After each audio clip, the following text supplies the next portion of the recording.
Yes, once more, thank you for joining in, and good evening for those who will be listening. Um, it's Auntie Audrey here. I'm still reading. We are on part 4 of the Bible story, and this is the last part of volume 1. So we are coming to the end of volume 1, and I've thoroughly enjoyed volume 1. We continue with the stories of Abraham and Lot. You know, I didn't know much about the stories of Abraham. I mean, his beginning, where he came from. So this is really, I'm really enjoying this. So today we'll be on story 6, and it says, children like the stars. Children like the stars. You can find the story in Genesis chapter 15, verse 1 to 7. Good evening, dear Jesus. This day is for you. I ask you to bless all I think, say, and do. As year after year went by, Abraham began to wonder just what God had in mind for him. He had left Ur and Haran when God had told him to. Now he lived in the land of Canaan. He had been there for a long time. What next? He remembered that God had told him, I will make your offspring like the dust of the earth, so that if anyone could count the dust, then your offspring could be counted. What did God mean by children like the dust when he still had no child? He had thousands of animals, and more were born all the time. He was getting richer and richer in gold and goods. But was this what God meant? One day God said to him, do not be afraid, Abraham. I am your shield, your very great reward. It was a beautiful promise, but it did not answer the questions that had been growing in Abraham's mind.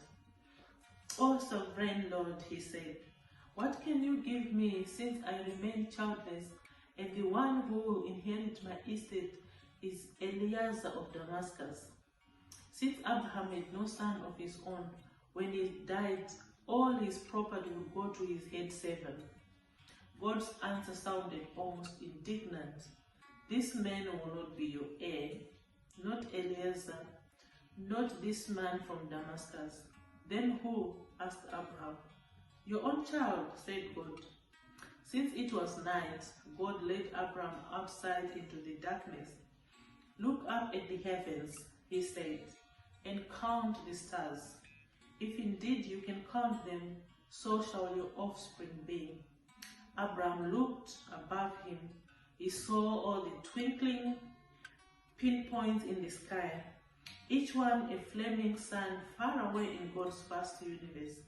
Perhaps he started to count them, then realized he could never do it, not if he tried all night. As many children as the stars, thousands upon thousands of children. How could it be? How could he ever have that many children when he still had no child of his own? It seemed impossible.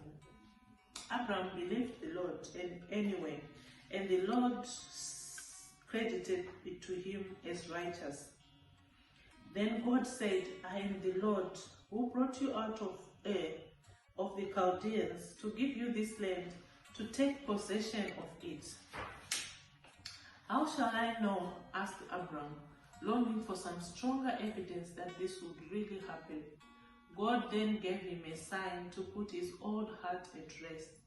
He made a covenant, a very special kind of promise, with Abraham, and he did it in the same way many other peoples made promises in those days.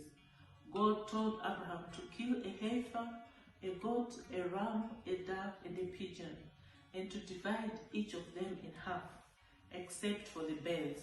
Then Abraham fell into a deep sleep, and a thick and dreadful darkness came over him.